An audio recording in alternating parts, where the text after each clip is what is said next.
Sir Arthur Conan Doyle. Sherlock Holmes.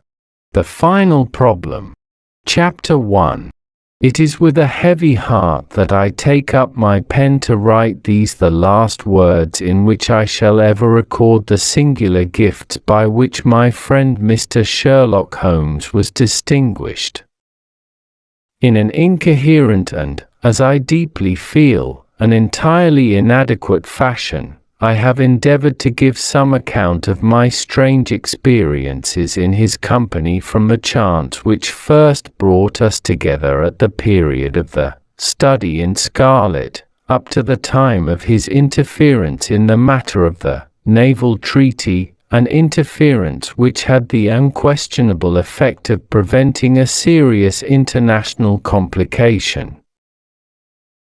It was my intention to have stopped there, and to have said nothing of that event which has created a void in my life which the lapse of 2 years has done little to fill. My hand has been forced, however, by the recent letters in which Colonel James Moriarty defends the memory of his brother, and I have no choice but to lay the facts before the public exactly as they occurred. I alone know the absolute truth of the matter, and I am satisfied that the time has come when on good purpose is to be served by its suppression. As far as I know, there have been only 3 accounts in the public press, that in the Journal de Genève on May 6, 1891, the Reuters dispatch in the English papers on May 7, and finally the recent letter to which I have alluded. Of these the first and second were extremely condensed, while the last is, as I shall now show, an absolute perversion of the facts. It lies with me to tell for the first time what really took place between Professor Moriarty and Mr. Sherlock Holmes. It may be remembered that after my marriage, and my subsequent start in private practice, the very intimate relations which had existed between Holmes and myself became to some extent modified. He still came to me from time to time when he desired a companion in his investigation, but these occasions grew more and more seldom, until I find that in the year 1890 there were only 3 cases of which I retain any record. During the winter of that year and the early spring of 1891, I saw in the papers that he had been engaged by the French government upon a matter of supreme importance, and I received 2 notes from Holmes, dated from Narbonne and from Nimes, from which I gathered that his stay in France was likely to be a long one.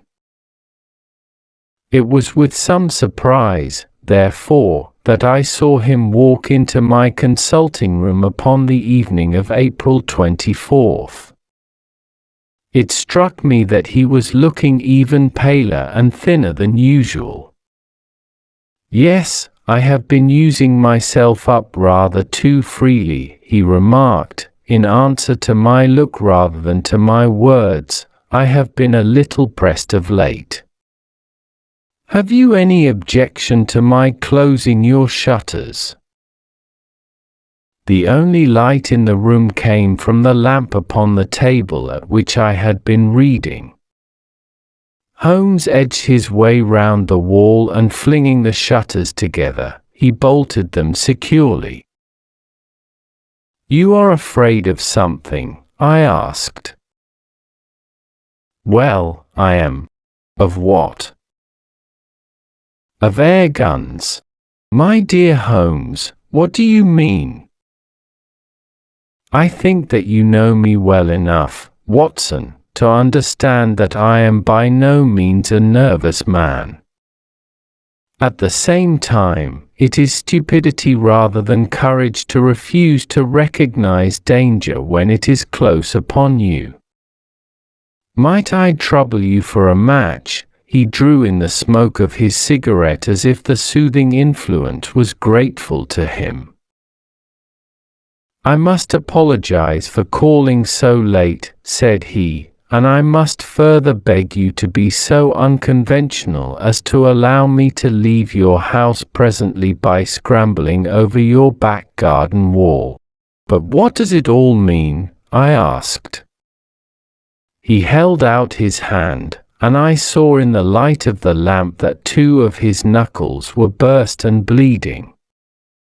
"It is not an airy nothing, you see," said he, smiling. "On the contrary, it is solid enough for a man to break his hand over. Is Mrs. Watson in?" "She is away upon a visit." "Indeed. You are alone?" "Quite. Then it makes it the easier for me to propose that you should come away with me for a week to the continent." "Where?" "Oh, anywhere.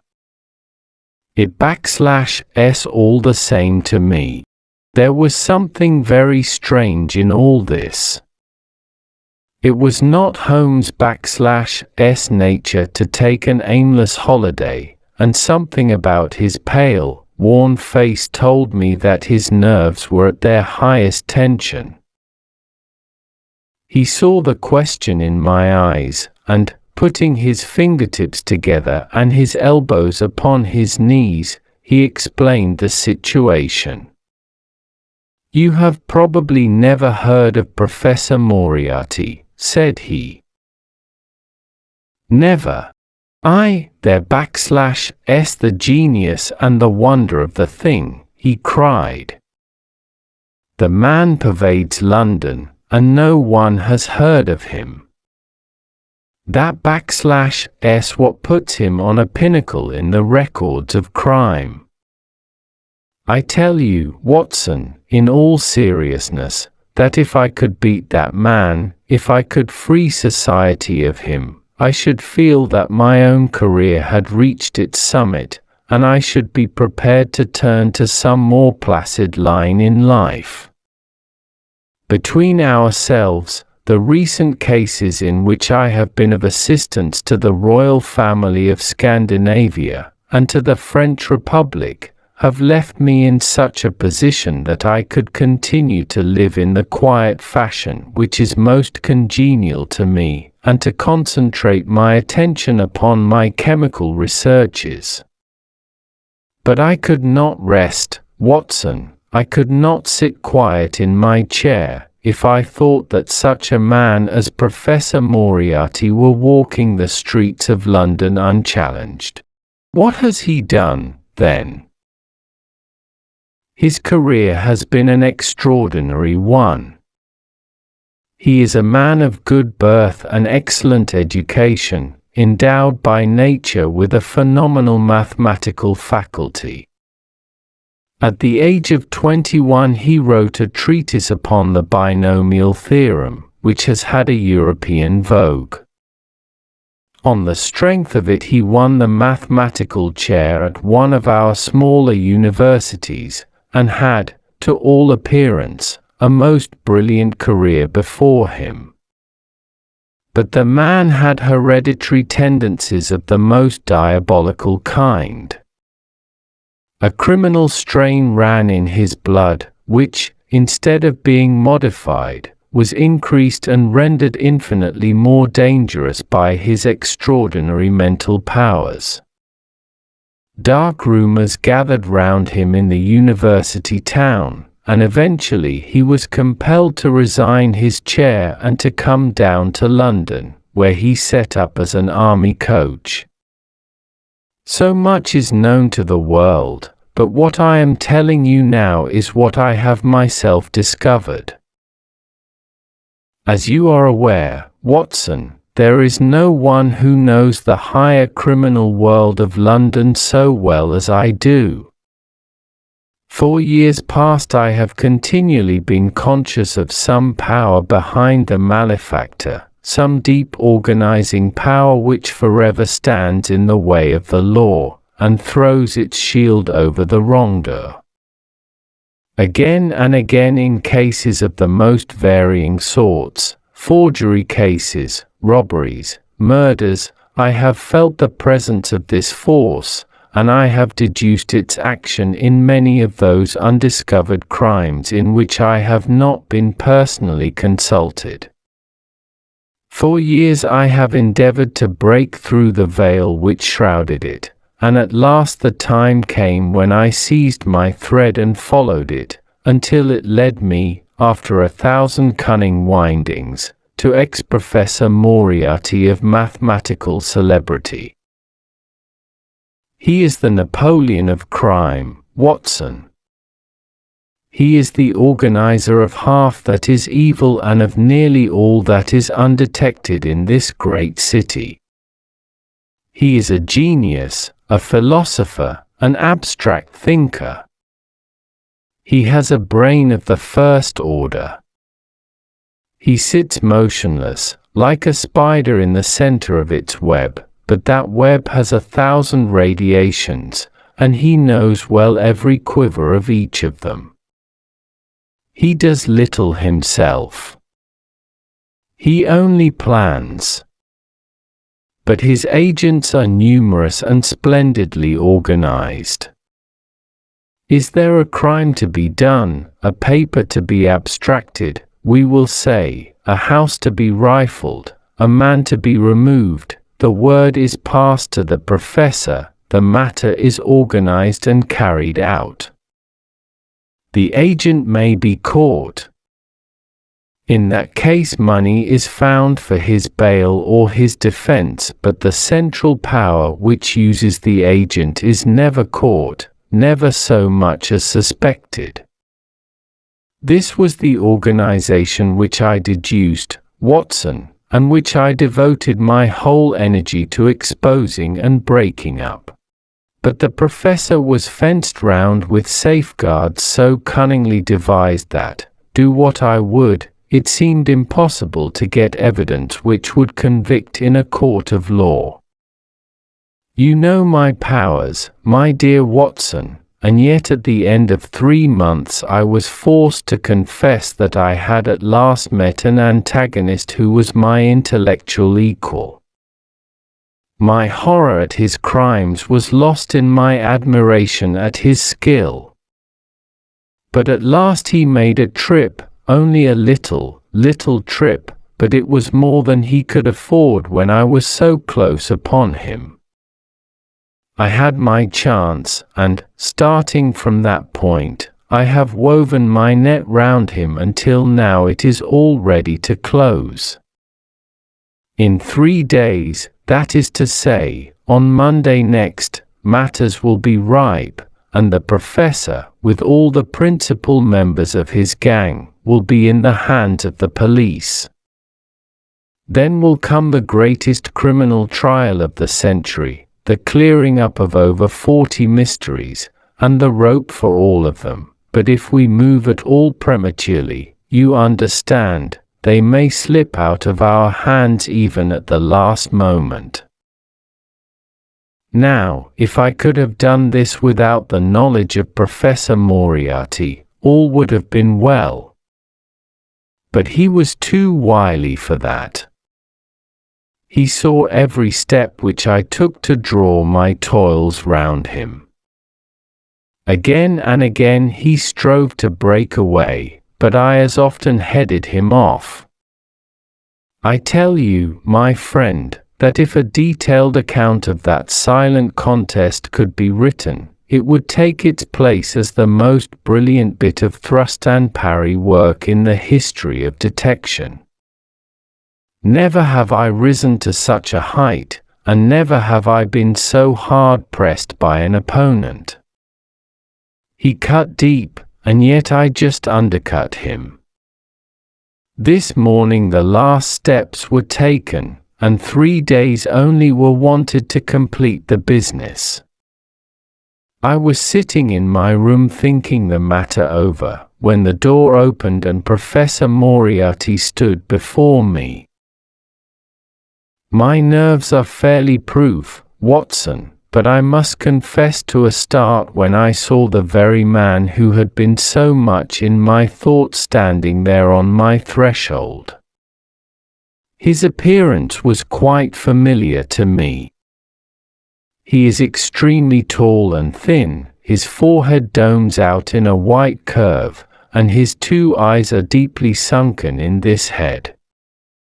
He is clean-shaven, pale, and ascetic-looking, retaining something of the professor in his features.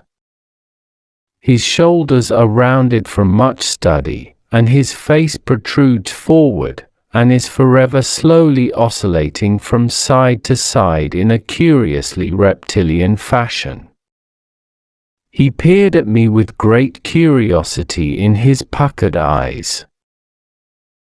"You have less frontal development than I should have expected," said he, at last. "It is a dangerous habit to finger loaded firearms in the pocket of one's dressing gown.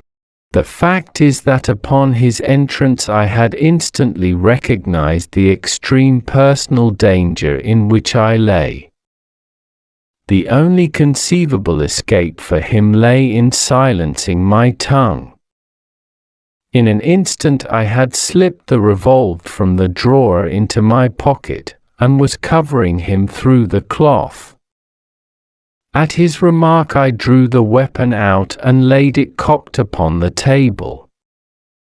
He still smiled and blinked, but there was something about his eyes which made me feel very glad that I had it there.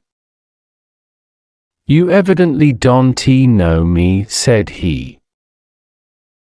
"On the contrary," I answered, "I think it is fairly evident that I do. Pray take a chair.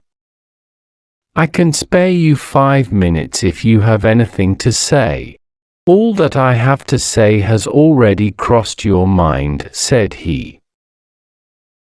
"Then possibly my answer has crossed yours," I replied. "You stand fast." "Absolutely." He clapped his hand into his pocket, and I raised the pistol from the table. But he merely drew out a memorandum book in which he had scribbled some dates. "You crossed my patch on the 4th of January, said he. "On the 23rd you incommoded me. By the middle of February I was seriously inconvenienced by you. At the end of March I was absolutely hampered in my plans, and now, at the close of April, I find myself placed in such a position through your continual persecution that I am in positive danger of losing my liberty. The situation is becoming an impossible one. Have you any suggestion to make?" I asked. "You must drop it, Mr. Holmes," said he, swaying his face about. "You really must, you know. After Monday," said I. "Tut, tut," said he. "I am quite sure that a man of your intelligence will see that there can be but one outcome to this affair. It is necessary that you should withdraw. You have worked things in such a fashion that we have only one resource left. It has been an intellectual treat to me to see the way in which you have grappled with this affair, and I say, unaffectedly, that it would be a grief to me to be forced to take any extreme measure. You smile, sir, but I assure you that it really would. Danger is part of my trade," I remarked. "That is not danger," said he. "It is inevitable destruction. You stand in the way not merely of an individual, but of a mighty organization, the full extent of which you, with all your cleverness, have been unable to realize. You must stand clear, Mr. Holmes, or be trodden underfoot. I am afraid," said I, rising, "that in the pleasure of this conversation I am neglecting business of importance which awaits me elsewhere." He rose also and looked at me in silence, shaking his head sadly. "Well, well," said he, at last. "It seems a pity, but I have done what I could. I know every move of your game. You can do nothing before Monday. It has been a duel between you and me, Mr. Holmes. You hope to place me in the dock. I tell you that I will never stand in the dock. You hope to beat me. I tell you that you will never beat me. If you are clever enough to bring destruction upon me, rest assured that I shall do as much to you. You have paid me several compliments, Mr. Moriarty," said I. "Let me pay you one in return when I say that if I were assured of the former eventuality I would, in the interests of the public, cheerfully accept the latter. I can promise you the one, but not the other," he snarled, and so turned his rounded back upon me, and went peering and blinking out of the room. That was my singular interview with Professor Moriarty. I confess that it left an unpleasant effect upon my mind. His soft, precise fashion of speech leaves a conviction of sincerity which a mere bully could not produce. Of course, you will say, why not take police precautions against him? The reason is that I am well convinced that it is from his agents the blow will fall. I have the best proofs that it would be so. You have already been assaulted. My dear Watson, Professor Moriarty is not a man who lets the grass grow under his feet. I went out about midday to transact some business in Oxford Street. As I passed the corner which leads from Bentinck Street onto the Welbeck Street crossing, a two-horse van furiously driven whizzed round and was on me like a flash. I sprang for the footpath and saved myself by the fraction of a second. The van dashed round by Marylebone Lane and was gone in an instant.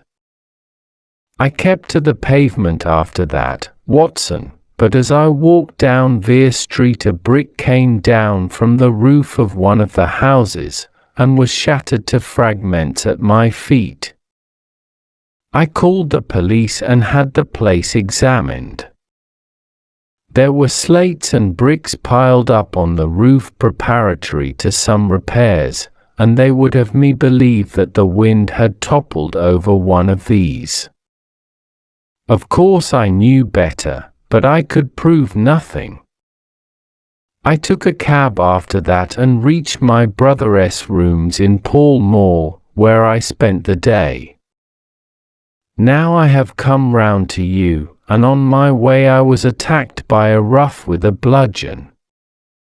I knocked him down, and the police have him in custody. But I can tell you with the most absolute confidence that no possible connection will ever be traced between the gentleman upon whose front teeth I have barked my knuckles and the retiring mathematical coach, who is, I dare say, working out problems upon a blackboard 10 miles away. You will not wonder, Watson, that my first act on entering your rooms was to close your shutters, and that I have been compelled to ask your permission to leave the house by some less conspicuous exit than the front door. I had often admired my friend's courage, but never more than now, as he sat quietly checking off a series of incidents which must have combined to make up a day of horror. You will spend the night here, I said. No, my friend, you might find me a dangerous guest. I have my plans laid, and all will be well. Matters have gone so far now that they can move without my help as far as the arrest goes, though my presence is necessary for a conviction. It is obvious, therefore, that I cannot do better than get away for the few days which remain before the police are at liberty to act. It would be a great pleasure to me, therefore, if you could come on to the continent with me. The practice is quiet, said I, and I have an accommodating neighbor. I should be glad to come, and to start tomorrow morning. If necessary. Oh yes, it is most necessary. Then these are your instructions, and I beg, my dear Watson, that you will obey them to the letter, for you are now playing a double-handed game with me against the cleverest rogue and the most powerful syndicate of criminals in Europe. Now listen. You will dispatch whatever luggage you intend to take by a trusty messenger unaddressed to Victoria tonight. In the morning you will send for a hansom, desiring your man to take neither the first nor the second which may present itself. Into this hansom you will jump, and you will drive to the Strand end of the Lowther Arcade, handling the address to the cabman upon a slip of paper, with a request that he will not throw it away. Have your fare ready, and the instant that your cab stops, dash through the arcade, timing yourself to reach the other side at 9:15. You will find a small brougham waiting close to the curb, driven by a fellow with a heavy black cloak tipped at the collar with red. Into this you will step, and you will reach Victoria in time for the Continental Express. Where shall I meet you? At the station. The second first-class carriage from the front will be reserved for us. The carriage is our rendezvous, then. Yes. It was in vain that I asked Holmes to remain for the evening. It was evident to me that though he might bring trouble to the roof he was under, and that was the motive which impelled him to go. With a few hurried words as to our plans for the morrow he rose and came out with me into the garden, clambering over the wall which leads into Mortimer Street, and immediately whistling for a hansom, in which I heard him drive away. In the morning I obeyed Holmes' /S injunctions to the letter. A hansom was procured with such precaution as would prevent its being one which was placed ready for us, and I drove immediately after breakfast to the Lowther Arcade, through which I hurried at the top of my speed. A brougham was waiting with a very massive driver wrapped in a dark cloak, who, the instant that I had stepped in, whipped up the horse and rattled off to Victoria Station. On my alighting there he turned the carriage, and dashed away again without so much as a look in my direction. So far all had gone admirably. My luggage was waiting for me, and I had no difficulty in finding the carriage, which Holmes had indicated, the less so as it was the only one in the train which was marked engaged. My only source of anxiety now was the non-appearance of Holmes. The station clock marked only 7 minutes from the time when we were due to start. In vain I searched among the groups of travellers and leave-takers for the little figure of my friend. There was no sign of him. I spent a few minutes in assisting a venerable Italian priest, who was endeavoring to make a porter understand, in his broken English, that his luggage was to be booked through to Paris. To be continued.